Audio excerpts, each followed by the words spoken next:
Assalomu alaykum va rahmatullohi va barakatuh. Ba'zan insonni qalbida qo'rqinch, kimdandir qo'rqadigan, dushmanlardan, hasadidan, yomonliklardan qo'rqishlar paydo bo'ladi. Yuragidagi qo'rqinchni ketkazish uchun mana bu duoni o'qib yurish kerak ekan.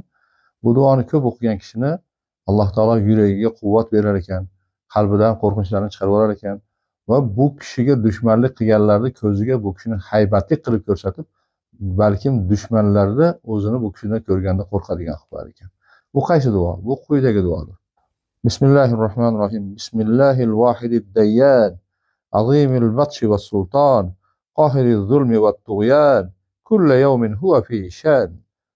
Ma sha'allohu kan. A'udhu billahi minash shayatinil insi wal jan.